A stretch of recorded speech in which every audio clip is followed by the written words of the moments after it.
A great answer to where is God in this cancer journey, God the chain breaker, and appreciate just that leading in to what we're going to talk about today. For those of you who may not know me, my name is Debbie Johnson. I've been a part of North Bramalea for a long time, and really good to be back here, especially as we begin this hot topic series, but particularly this one today. Where is God in the cancer journey? Cancer. Just the word alone strikes fear into many of us. How many people here today have been touched by cancer, either living with it, been treated for it, know somebody who has it, have been with someone who's died? Yeah. For me, 3 of my husbands and my 4 parents have died with cancer. And last year I had my own scare where the doctor said, you have cancer. It was a basal cell carcinoma, the best kind of cancer that you can get. And they removed it, and then it came back. And at the beginning of this year, I had some radiation treatments. And so when you hear that word cancer, all sorts of things flood your mind. And we're going to talk a little bit about those today. But before we go any further, I want to offer just a disclaimer here. Walking the cancer journey, whether it is you who's going through it or a family or loved ones, it's a tough, tough journey. And some of you here today are right in the depths of the trenches. And so if there is anything that is said here today that you find offensive, please talk to me afterwards. If you leave here today not knowing that God loves you and is with you in every step of this journey, then I have failed at my job, and I hope that that's not the case today for any one of us. Because in the end, throughout this journey and with this disease called cancer, God is with us. Where is God on this cancer journey? Everywhere. I want to also let you know that at the end of our service, we have prayer shawls here available for you, and we have many, and we hope that you would take one for yourself or for someone you know who's going through the journey, or 2 or 3 or 4 or however many that you need. And we'll have an opportunity a little bit later on in our service to write the names of people that we are thinking about today, who we're holding in our hearts, who we are praying for. And we're going to lift up their names, and we'll talk about that very shortly. Cancer really does seem to be the disease of our time. How many people here think that cancer is on the rise, at least in Canada? Yeah. About 2 in 5 Canadians will develop cancer in their lifetimes, and 1 in 4 will die of the disease. Cancer currently accounts for approximately 30% yearly of all of the deaths in cancer, in Canada, which means that that's approximately 75,000 people dying with cancer every year. And that's according to the latest information from Statistics Canada. And it's scary. But there is a caveat here. One thing is that our society has almost all but eliminated those infectious diseases that once killed millions of people. Diseases like smallpox and pneumonia. We've developed ways to keep people alive through what was once considered to be deadly diseases with hearts, now that we have beta blockers and pacemakers and insulin for diabetics. And that means that there are more and more people who are living into an old age. In Canada, we aren't dealing with famine and droughts and war that sadly are killing millions of people every day.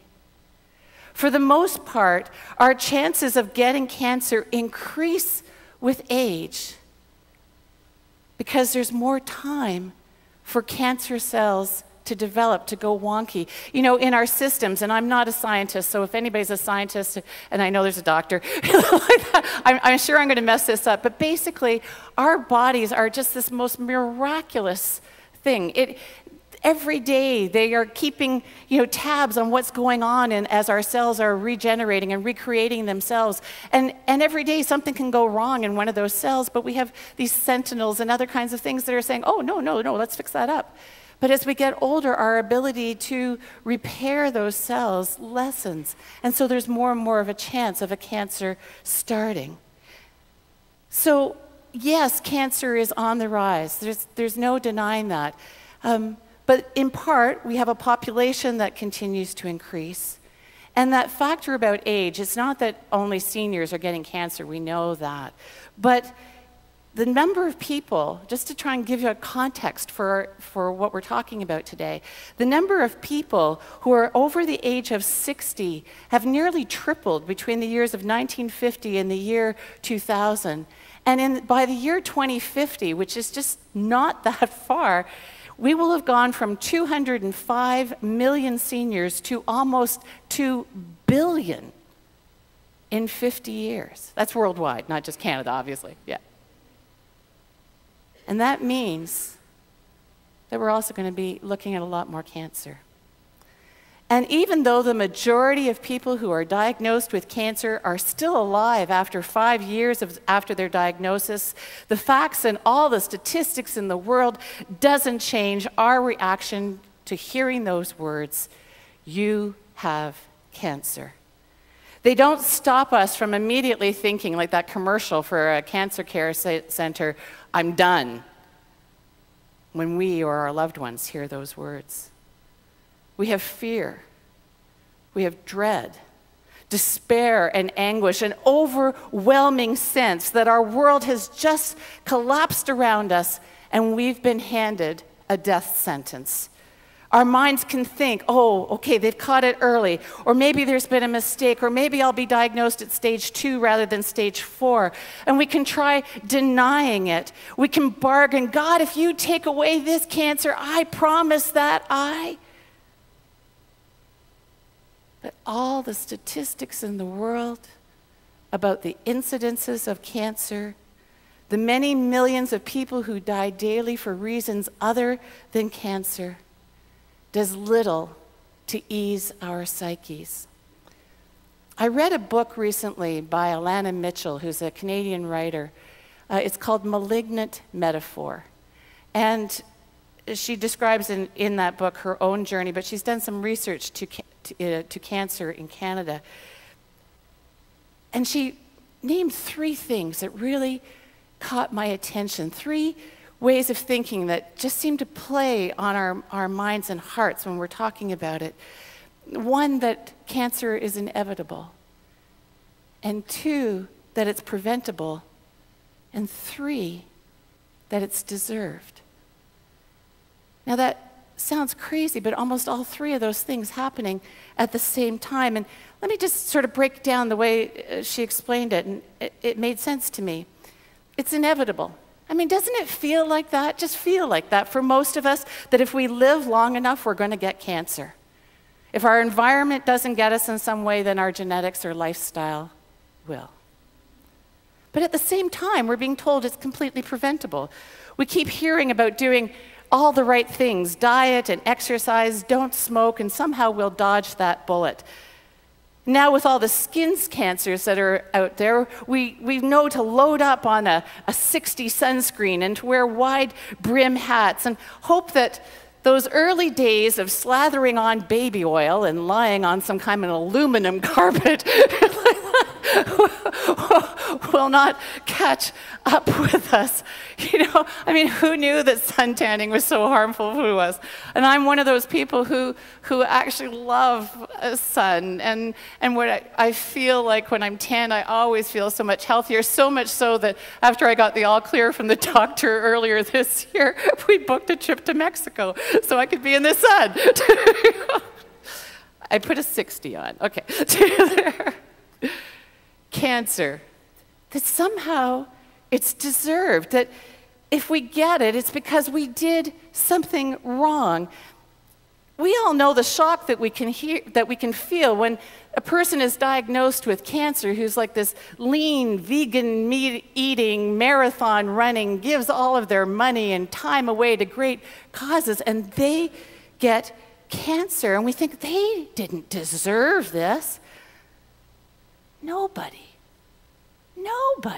deserves cancer. But when we hear those words for ourselves, we can waffle back and forth between, I should have quit smoking earlier. I wish I had lost weight. Hey, I quit smoking and I lost weight.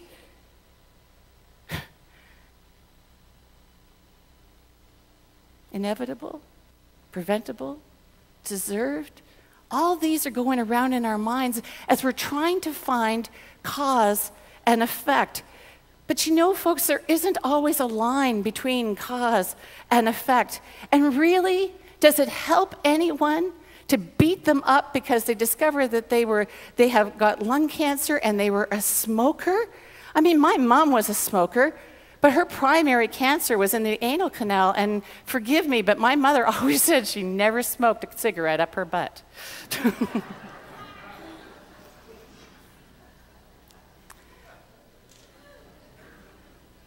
But you know what might be even worse than the dialogue that goes on in our head about cancer?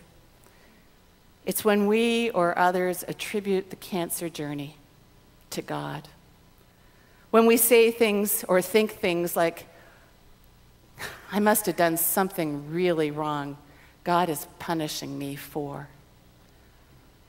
Or like Job's friends, a story in the Bible about some friends of this man who was going through this really horrible time, and they kept trying to come up with all the reasons that he was deserving this time.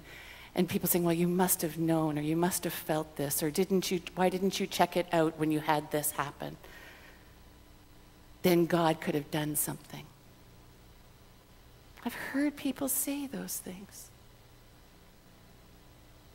Where we wonder, why isn't God curing me or my spouse or my child or my loved one?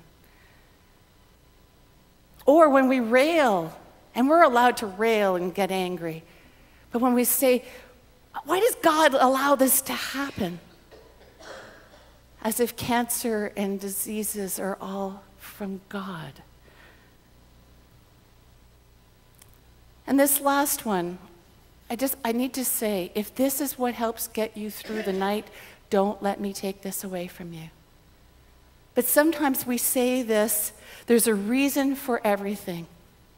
So there must be a reason why you or I or someone we love is going through this. And as I said, if that helps you, please hold on to it. But sometimes I think that's looking for cause and effect. I don't think that there's a reason we ended up with cancer. But what I do know is that God doesn't leave us there. Would it surprise you to know that I think God hates cancer as much as we do? And as I said at the beginning, where do I think God is on this cancer journey? Everywhere. Our scriptures don't talk about cancer. It wasn't something that was even, although there is ancient Egypt, there is stories of people being treated for cancer. But in our scriptures, there's a disease that is called leprosy that is often talked about there, and we get a glimpse through how Jesus acted with lepers in his society, where he went to them. He was not afraid to reach out to them, to touch them, to try to bring them in.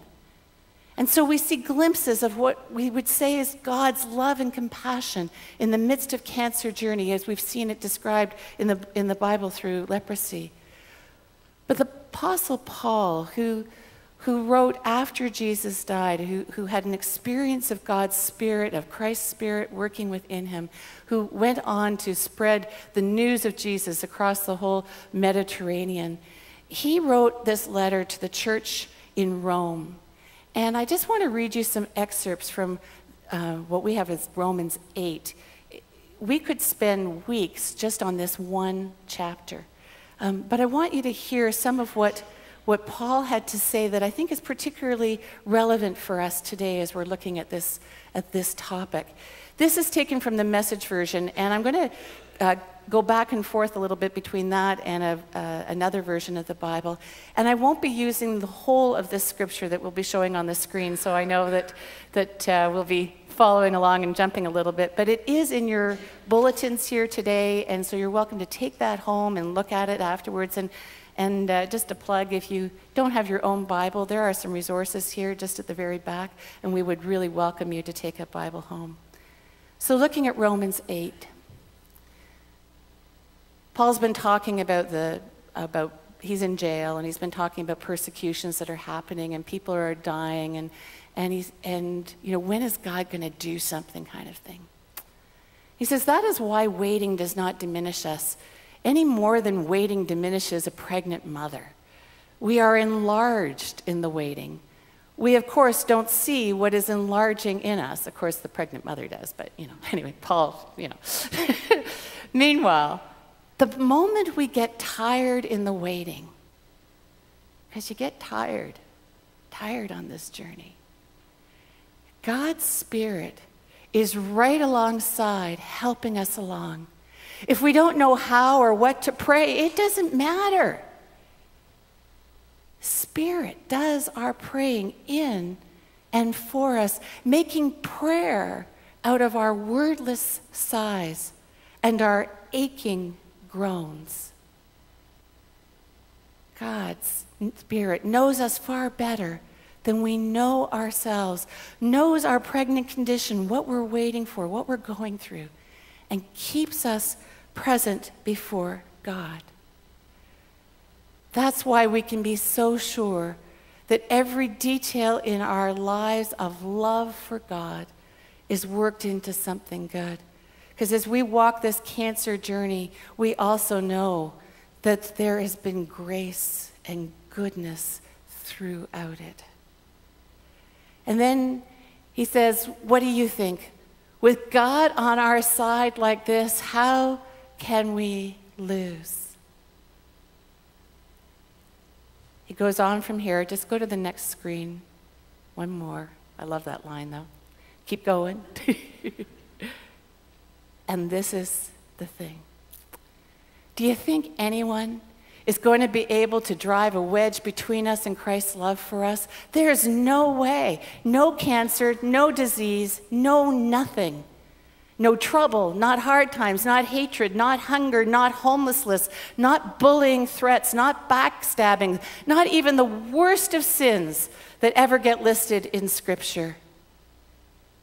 Because I'm absolutely convinced, as was Paul at that time, and as he shared with us today, that nothing living or dead, angelic or demonic, today or tomorrow, high or low, thinkable or unthinkable, absolutely nothing can get between us and God's love because of the way that Jesus, our Master, has embraced us.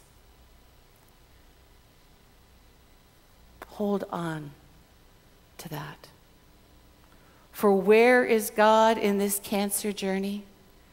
I believe that God is found in hope. Hope that in another translation said, hope that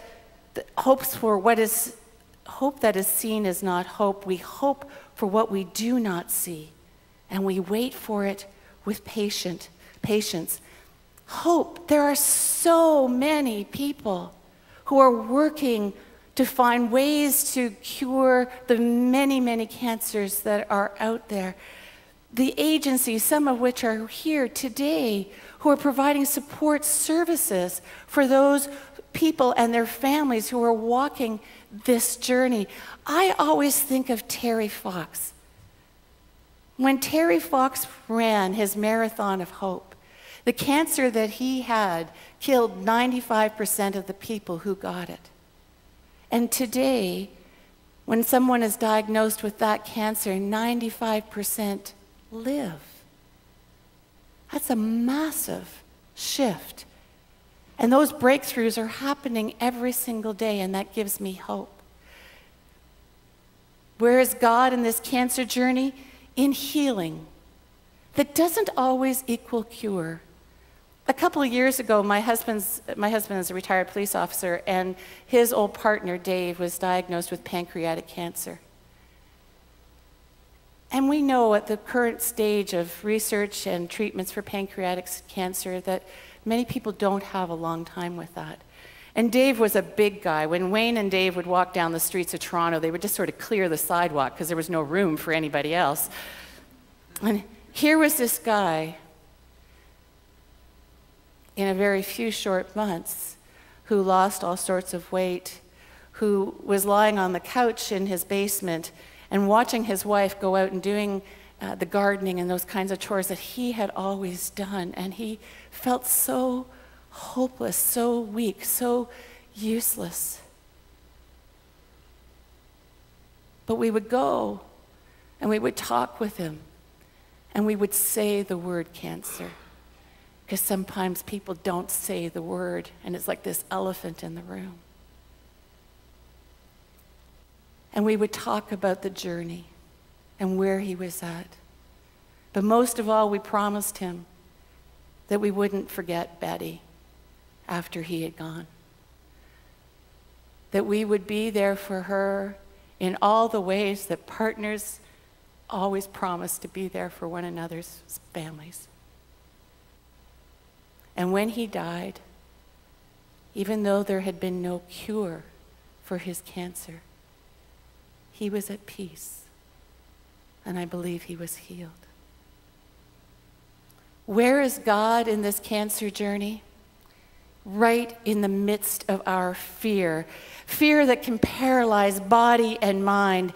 And, I think there's a reason that Jesus says to us so many times, don't be afraid, for I am with you. Fear can rob us of the gift and grace of the present as we worry about a tomorrow that is unseen. Where is God in the cancer journey? God is with us in the pain, in the wondering, as a constant companion, in the midst of the suffering, and yes, even when that time comes for some in death. Enveloping us in loving arms where we experience love for all eternity, holding our families and giving them the strength and courage to take the steps for each new day in the midst of the journey and beyond the journey, because we know that cancer just doesn't end on the day that you hear that you're cured. And we can lean into God in so many other ways. There's scriptures and stories. When my radiation was really so small, I had to sit there for like 3 to 5 minutes.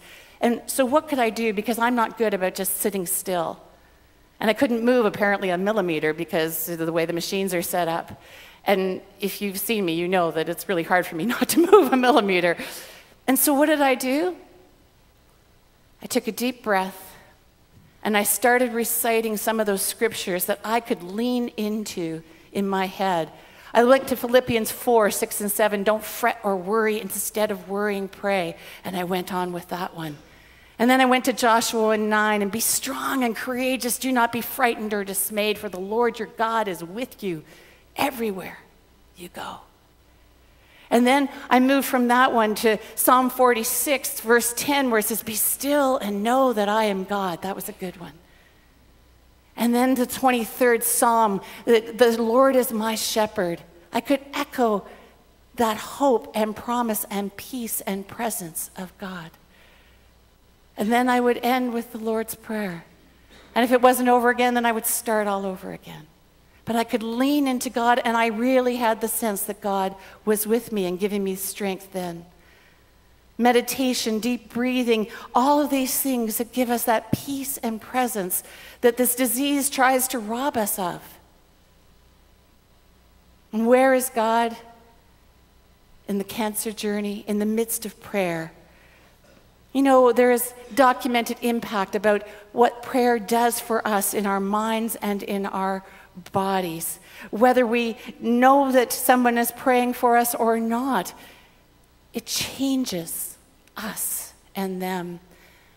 I had a friend, Michael, who I used to work with, and when his wife was diagnosed with breast cancer, he asked me what it was that I would pray for, and I said, oh, well, I would pray for her healing. And he said, well, why don't you pray for a miracle? Why don't you pray for a miracle? And if I was really honest, I guess I thought, I don't know that I can do that. Can I be that bold in my prayers? Do I pray for a miracle and then this miracle that you want doesn't happen? Does that diminish God? And I had all these arguments, but you know what? Michael was right. Pray for a miracle. Why not? Prayer isn't about changing God's mind. It's about changing ours and how we are. And so as I prayed for that miracle, as I prayed for her healing, as I prayed for her peace, I found myself more and more open to what God could do.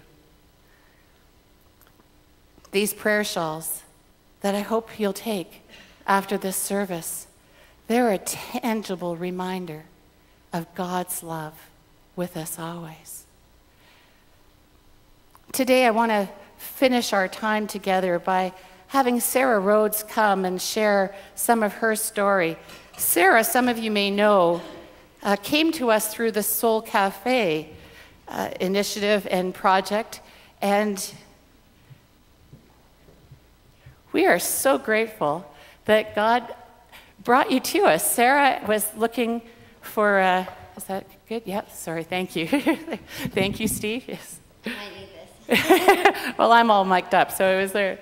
But Sarah was in Brampton in the square, and the Soul Cafe was going on, and she and her friend Raymond were playing, and next thing you know, they're over playing at Soul Cafe, and then Sarah, Raymond were looking for a church, and the next thing you know, Sarah's in the band. And so, so grateful that God has brought you here, Sarah, and just all that you're offering. And so, would you share a little bit of your story about having been diagnosed with neuroblastoma as a baby? Hi, everybody. Yeah, so I'll just share a bit about that. To be honest, I hadn't really, thought too much about it growing up, or even up until the last year, just because I was born with it. So by the time I was old enough to understand any of it, I guess it didn't affect me in that way. But anyways, I was diagnosed with neuroblastoma, which is basically, if you don't know, it's found mostly in children, usually under 10 years, and a lot of children are born with it. It starts in your adrenal glands, and most of the time, by the time it's diagnosed, it's already high risk, and there is it's a low chance of survival for that. I just was kind of, like I said, this past couple of weeks really been coming to terms with what it was and how it affected me, and so I did some research for the first time, which is really random, last night. And so basically only about 50 to 70 cases happen in Canada every year. And it's usually about less than 40% that survive. So in numbers, I guess that's 2 in 3 will die from it. So yeah, I guess I never realized how, to the extent of what I had, just because I guess my parents just wanted to leave it and never talk about it. So we didn't really have a conversation about that. I think it was just kind of like a memory that we all wanted to forget. But these past few weeks have been a big time for me to really think about it and ask my mom, so what exactly did happen, even though I know it's probably hard for her to talk about. So basically I had 8 rounds of chemotherapy, a few radiation, and also some bone marrow transplants. This is in your first year of life? Yeah, so I was 2 weeks old when I was diagnosed. I should have said that. Just because I was losing a lot of weight, and they didn't understand why until they kind of saw that a part of my stomach was swollen, and then they looked at that and they saw that I had a tumor. I was diagnosed with stage 4, And by the time I was about 4 months old, I was considered a terminal patient because the chemo wasn't working, and all of the medication they were giving me, they saw that my kidneys were shutting down, and they thought that it was better for me not to suffer through it anymore and just to kind of let my body just do what it needs to do. But I think it was about a month later or so, I think I was 5 or 6, no, I guess it would have been 6 or 7 months. The doctors asked my parents if I would be, obviously not me, but my parents, if they would be willing to put me on an experimental drug, which they were going to be using for research, and they only ask the parents of those who have terminally ill children. So I went on that, and my parents said to this day they don't really know the exact moment when I started getting better, but it worked, I guess. I'm here, so then that's kind of where that left us. You were talking, Sarah, about the last couple of weeks, and especially, but what are some of the effects that you still carry, having had cancer? Well, I guess, like, I don't really know. I haven't really talked about this. To be honest, this is the first time that I'm talking about it, but I guess the question that's been coming through my mind lately is the question, why me? And I know that that's a question that a lot of us on this journey ask ourselves, but for me it's flipped the other way. I've been coming into contact with many people who have lost their children to the same thing that I had, who weren't even as serious of a case that I had, and I have to. And I was like, well, now I'm just standing here being like, oh, well, I made it, but your child didn't. And it's been a hard thing for me to just kind of not carry that guilt and be like, well, why did I get to live? What would, it's as much as, you know, I would love to give my life for one of these children, and just coming to terms with someone who I know who just recently lost their son.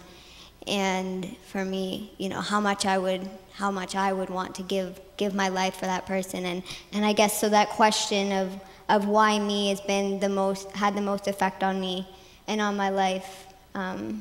And I guess, yeah, one thing about the why me question is that I'm coming to find that there is no answer. It doesn't matter. It doesn't. We don't really need to know the answer, because if we did, I feel God would have revealed it to us. And so why some people make it, why some people don't, why some people struggle, it has nothing to do with us. And it's just a question that I feel isn't necessary for us to try to figure out. Yeah, it doesn't really get answered. But share with us something that you learned or experienced about God on this cancer journey. I guess one thing would be that God fulfilled his purpose in everybody's life. And I just finished reading this book. It's called Heart Made Whole. And this author is just talking about unhealed pain when it comes to trauma that has occurred in someone's life. And basically she lost her daughter, and she came to terms with the fact that her daughter, even being only a day old and losing her, she could continue to see the effects and the success of her life in other people's lives and in her own years and years down the road. And I guess the other thing is that God sees you in it. He sees us, and he's not just standing, and he's not distant. And there were some times where, you know, I was struggling through things, not cancer, but in struggles. I've come to, sometimes I'm just like, God, I can't talk to you right now. I really can't. And I hope that's okay. And it is, you know. God holds on to us, and it's not, you know, we should hold to him, but sometimes we can't. And I've had to be like, sorry, I can't talk to you right now. I hope you still love me. I hope you're holding on to me, but this is too hard. And like, I'm so thankful that he loves us, and he's still holding on to it. Absolutely. Yeah, I guess that, and yeah. Sarah, thank you so much for sharing your story. Sarah's going to sing for us with Leah in just a couple of minutes. But this week, as we talked and as you were able to share a little bit of your story, even though your cancer happened to you at a time where you don't remember it, the impact that continues to have on your life. And I'm so grateful for the way that you've opened yourself up to God and allowed us to hear a little bit of your story. Because your story teaches us and says, where is God in this cancer journey? It's walking with you, not leaving you alone, no matter how bad it gets, giving you peace and hope when you're grabbed by fear and despair, working in and through all the researchers and the doctors and the nurses and the technicians and the people around you who come by with that, casserole for your family because you can't look at food, who don't forget about you and send you a note of encouragement or just makes that phone call, the people who will just sit with you while you cry and just listen and don't try to fix it. People that are present in the agencies, some who are here today, and a special shout out to Wellspring that walks with people on this cancer journey in such beautiful, tender, strong, peace-filled and faithful ways. If you don't know about Wellspring, please talk to Gail and Larry are here today, but there's a booth as well, and just an opportunity for others to get involved, either serving or just being served there. And Sarah, I think about you when you were saying about the whys. We may never know the whys, and sometimes even knowing the whys aren't going to help us. And so where is God in the cancer journey? I think the question becomes who? Who is with us? Who is giving us strength? Who loves us beyond anything that we can imagine? Who will not let anything separate us from God's love? And that when we even can't say those words, will reach out and hold us. Because that who is God. And for me, I believe that leaning into God is how we get through this journey. Amen. Sarah.